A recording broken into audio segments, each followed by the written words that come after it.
Quem está participando da campanha dos 40 dias de Juntos Somos Melhores, levanta a mão.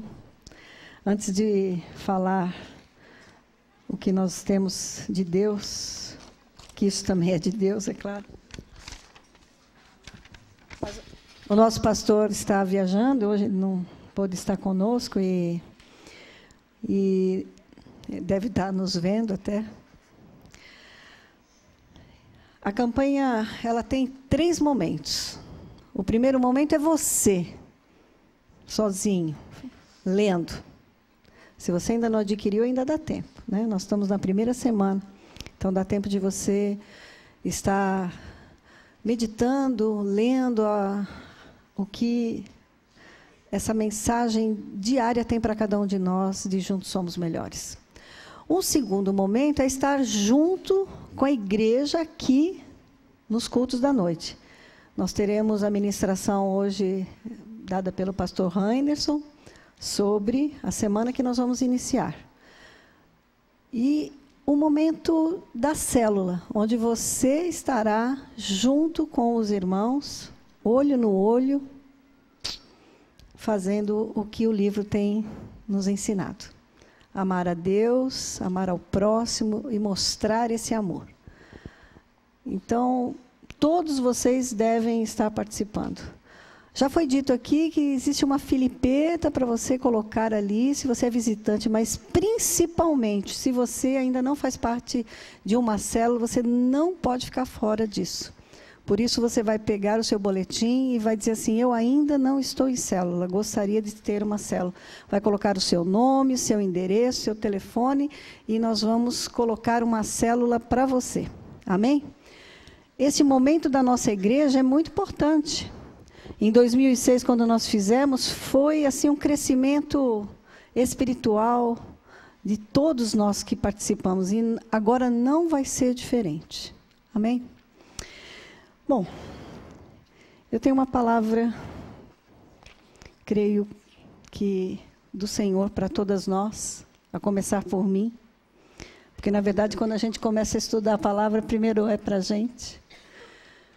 E Deus falou muito comigo esses dias, tem falado, eu tenho sido constrangida por algumas coisas que estão acontecendo na minha vida.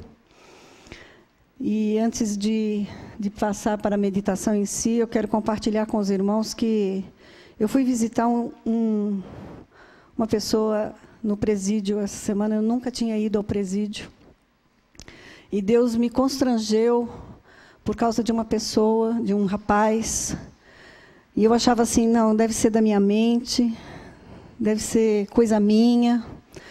Mas aquilo foi crescendo dentro de mim e eu conversei com um rapaz aqui da igreja e pedi assim, falei, Felipe, eu preciso ir visitar o Murilo, né, na cadeia.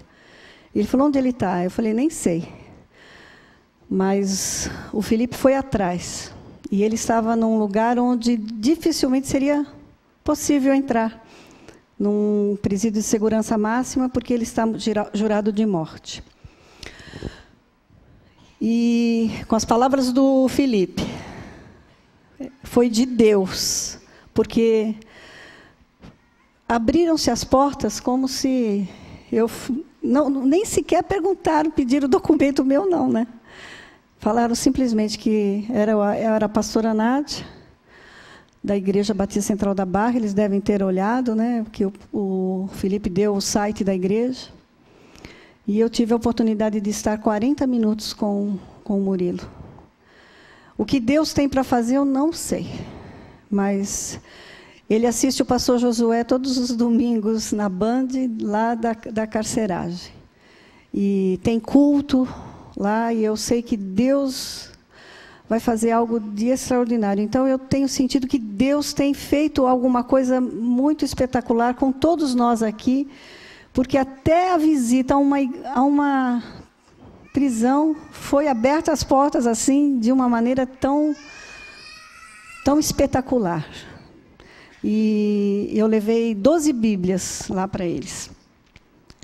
Mas não, só encontrei o Murilo, né? Não vi nada, não vi ninguém. Meu marido estava muito preocupado, achando que eu fosse ficar assustada, tal.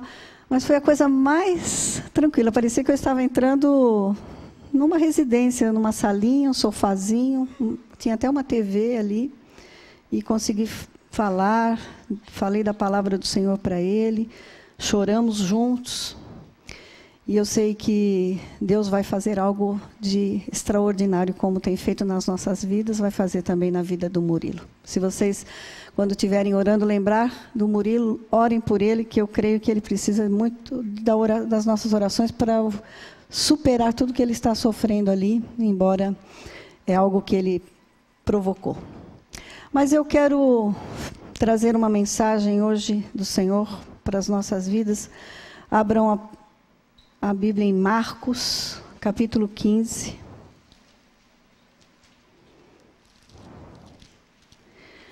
E tem o título, Marcos, capítulo 15, verso 21. Tem como título: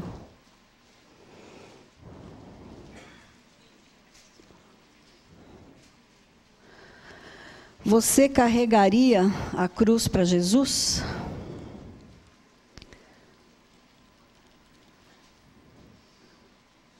Eu falei Marcos e eu mesmo abri em João. Né? Acho que é a pressão aqui, do calor, do frio. Marcos 15.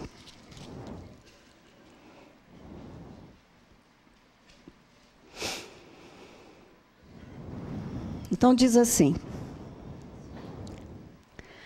E constrangeram um certo Simão Cirineu, pai de Alexandre e Rufo, que por ali passava, vindo do campo a que levasse a cruz. Essa passagem está nos 3 livros sinóticos de Mateus, Marcos e Lucas. Somente João não trata dessa passagem. Em Mateus 27, 32, diz assim: Ao saírem, encontraram um homem de Cirene, chamado Simão, e o forçaram a carregar a cruz. Em Lucas 23, 26, diz: Enquanto o levavam, agarrando Simão de Cirene, que estava chegando do campo, e lhe colocaram a cruz às costas, fazendo-o carregá-la atrás de Jesus. Mas engraçado que João não fala, lá no Evangelho de João, não fala sobre Simão. Diz simplesmente, levando a sua própria cruz, em João 19, 17, Jesus saiu para o lugar chamado Caveira, que em aramaico é chamado Gólgota. E hoje eu quero perguntar a você. Você está indo para algum lugar. Constrangeram a Simão a levar a cruz que era de Cristo.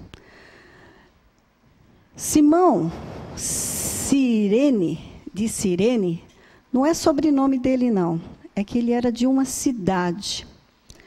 E o que será que esse homem estaria fazendo ali, de um lugar tão longe? Essa cidade, ou esse território, antes de ser uma colônia grega, era um reino chamado Sabá. E tinha uma rainha chamada e conhecida por Rainha de Sabá. Se vocês lembram dessa história, está em 1º livro de Reis. Vamos lá para ver de onde é que Simão vinha. 1º livro de Reis, capítulo 10. A rainha de Sabá vai visitar quem? Salomão. E eu creio que algo de muito importante acontece quando algumas coisas são vinculadas à outra. É interessante quando a gente começa a estudar a palavra e Deus vai levando a gente a outras passagens.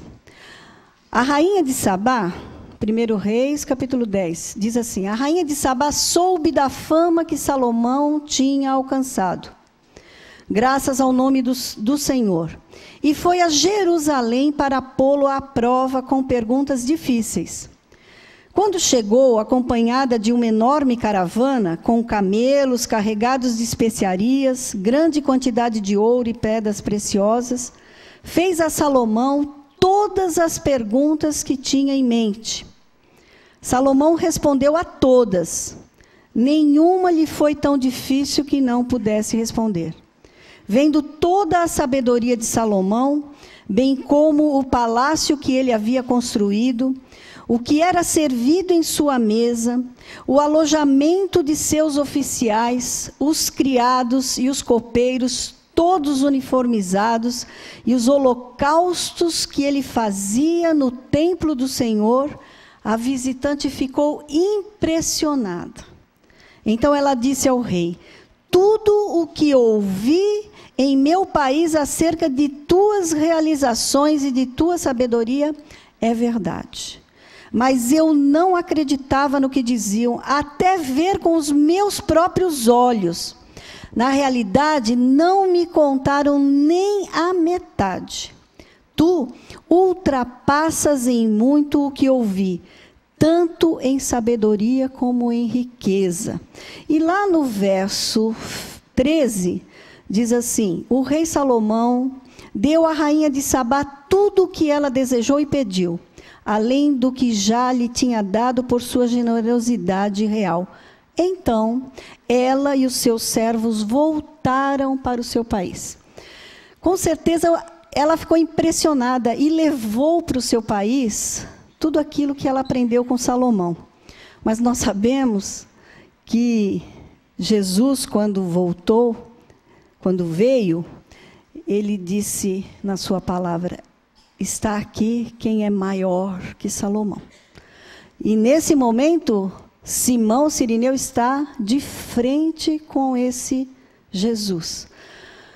Então, essa cidade, muitos anos atrás, tendo sido visitada por essa rainha, ela levou, com certeza, essa história dos judeus para lá. Esse Deus único, e com certeza ela levou todos os ensinamentos que ela aprendeu com Salomão. Os historiadores judeus acreditam que Simão era descendente desse relacionamento e prova de que ele era um judeu porque o seu nome é Simeão, que era também o nome do segundo filho de Jacó, uma das tribos de Israel. Está em Gênesis 29, 33. Se esse nome dado a ele era o nome da tribo de Israel, ele estava recebendo a bênção de Israel, com certeza. Ele era negro, por quê? Porque esse lugar era na África. E ele, com certeza, acreditava num Deus verdadeiro, porque ele estava ali, num lugar onde Jesus estava passando pela Via Dolorosa. Ele ainda não sabia quem era Jesus, mas nós vamos ver que ele provavelmente estava ali por causa das festas de Jerusalém. O Simão, ele era um judeu africano, e eles eram influentes e numerosos. Ele pertencia a um numeroso, porque nós vemos isso em Jerusalém. Quer ver? Um judeu africano era Simão, e eles eram influentes e numerosos pelo fato de manterem uma sinagoga em Jerusalém. Atos 6:9 diz assim: levantaram-se, porém, alguns que eram da sinagoga chamada dos libertos, dos sirineus. Então, com certeza, ali em Jerusalém, tinha uns descendentes dos sirineus, que Simão fazia parte. E por que será que um homem de uma cidade de tão longe, ela tinha uma distância de 1.600 quilômetros de Jerusalém? O que será que Simão estava fazendo ali? Era uma Páscoa, era uma festa que teríamos ali. E provavelmente ele estava ali para participar dessas cerimônias. Nessa ocasião existia uma tradição.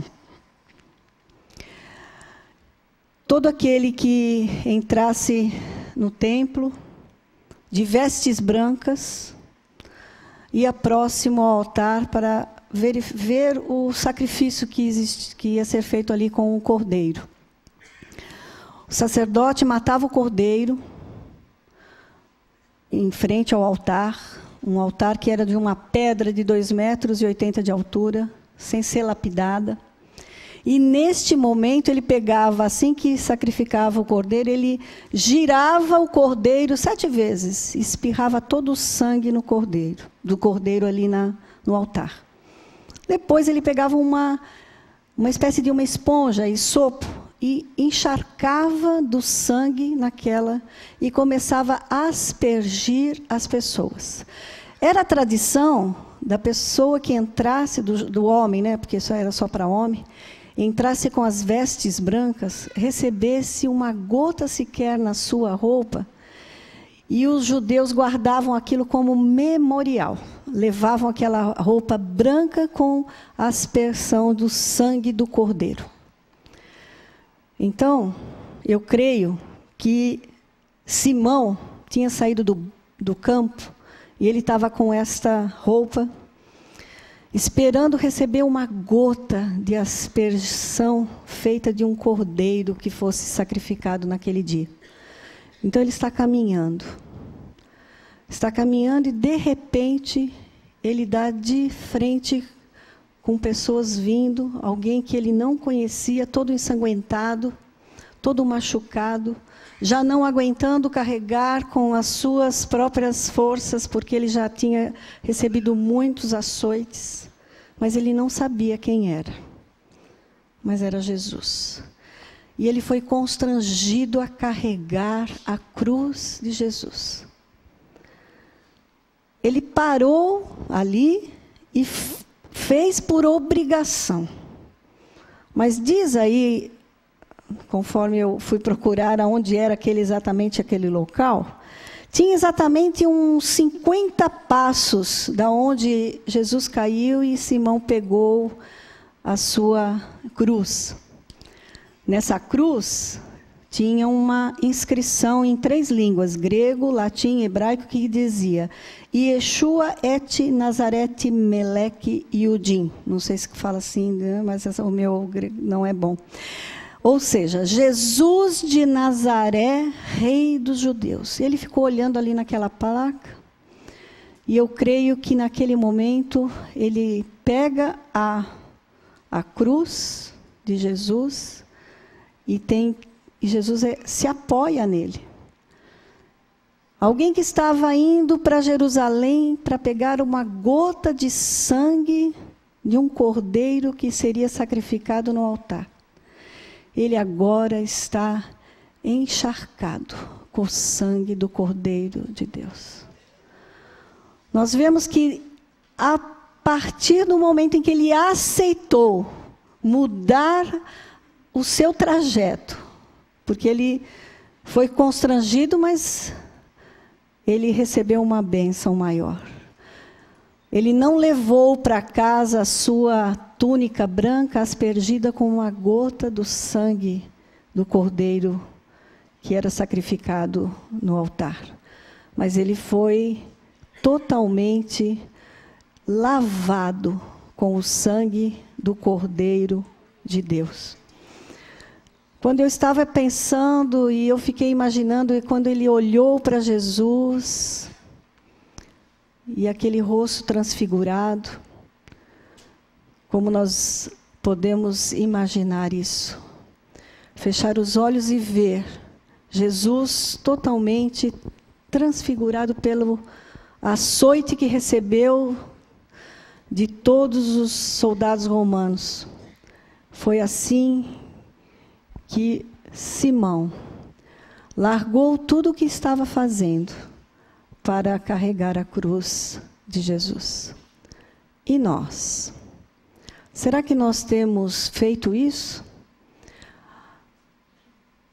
Buscado a Deus para carregar a cruz que Jesus carregou por nós?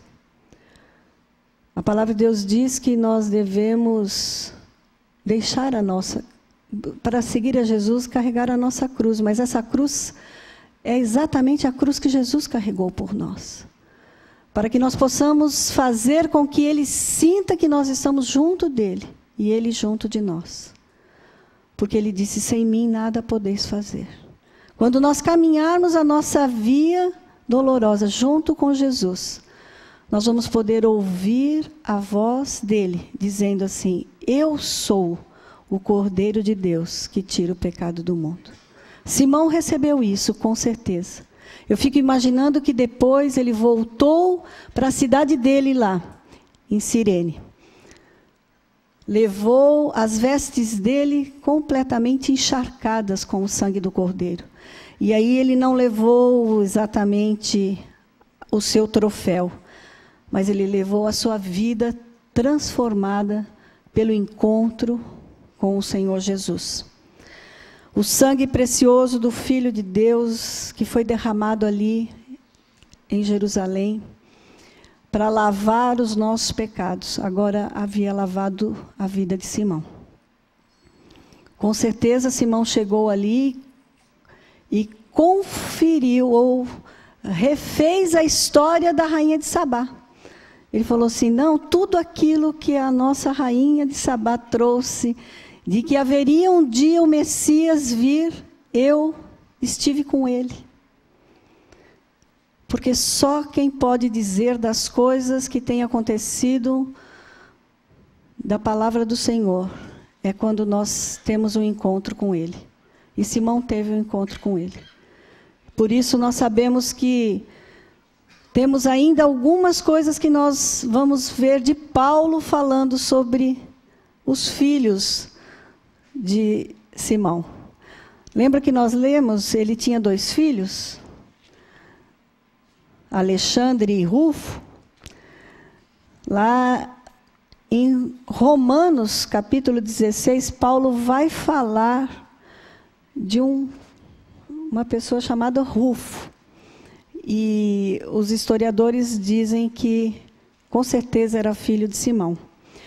Então, a família de Simão foi impactada pelo seu testemunho. Porque Paulo diz assim, na sua carta aos Romanos, capítulo 16, verso 13. Saudai a Rufo, eleito no Senhor, e a sua mãe e minha. Aleluia. Ele foi, deu testemunho, porque ele teve um encontro com Jesus. E ele foi levar àquele local a sua experiência. E com isso, a sua família teve a oportunidade de conhecer a Jesus. Mas, infelizmente, nós vemos também, em 2ª carta de Timóteo 4,14, Paulo falando sobre um tal de Alexandre, que diz assim, Alexandre, o latoeiro, causou-me muitos males. O Senhor lhe pague segundo as suas obras. E em 1 Timóteo 1, capítulo 1, versículo 20, diz assim, e entre esses foram Himeneu e Alexandre, os quais entreguei a Satanás para aprenderem a não blasfemar. A gente sabe que a nossa caminhada cristã, como pai, mãe, ou mesmo filho, quando vem para os caminhos do Senhor, nem todos da casa acabam se prostrando perante o nosso testemunho. Mas nós sabemos que Deus faz sempre o que a gente tem pedido e orado, ainda que os nossos olhos não vejam. Nós não sabemos o que aconteceu com Alexandre. Simplesmente Paulo diz que entregou a Satanás aí, mas a gente não sabe qual é a história dele. O cotidiano do Simão era talvez ter ido àquela festa da Páscoa, dos tabernáculos, e também eram 3 festas que tinham lá, nesse dia, nesse final de 3 festas. Quais eram as festas mesmo? A Páscoa dos tabernáculos e de Pentecostes. A gente não sabe se ele ficou ali até a festa de Pentecostes, mas se ele ficou, e se ele recebeu totalmente a bênção de ter um encontro com o Senhor Jesus, ele também deve ter recebido, no dia de Pentecostes, a vinda do Espírito Santo. Porque, para ser testemunha do Senhor Jesus, como diz Atos 1, fique ali, que recebereis poder ao descer sobre vós o meu Espírito. para que nós possamos sair, ter um encontro com o Senhor e irmos até aonde o Senhor nos levar, para falar das coisas que temos ouvido e ouvido de Jesus. Não sei se Jesus falou com ele naquele momento, mas só olhar para os olhos do Senhor ali, carregando a cruz de Jesus ao lado dele, transformou a vida de Simão. Quando nós temos o constrangimento de termos o privilégio de carregarmos a cruz de Cristo, nós podemos entregar tudo o que nós temos, deixar para trás, porque o que nós iremos receber é muito maior. Eu creio que assim foi a vida de Simão. Recebendo uma gotinha, era o que ele estava buscando, mas ele foi lavado pelo sangue de Jesus. Se todos nós que estamos aqui pudéssemos fazer isso, todos nós seríamos completamente transformados. Coincidência que Simão Pedro falou para Jesus: eu faço tudo pelo Senhor. Mas Simão fugiu. Mas Simão de Cirineu esteve com ele até o momento da crucificação. Quando nós temos buscado no Senhor, olhado para o Senhor e visto que o Senhor tem derramado o seu sangue na cruz por nós, nós podemos entregar a Ele a nossa vida. Entregar da maneira que Ele deseja. Sermos lavados com o sangue do Senhor Jesus, para que possamos ser testemunhas dEle na nossa casa, na nossa cidade e até os confins da terra. Na Bíblia, o linho, como eu disse que ele estava talvez levando a sua veste de linho branco, são a justiça das nossas vidas. Então, que nós possamos, como diz em Apocalipse 22:14, bem-aventurados aqueles que lavam as suas vestes no sangue do Cordeiro, para que tenham direito à árvore da vida e possam entrar na cidade pelas portas.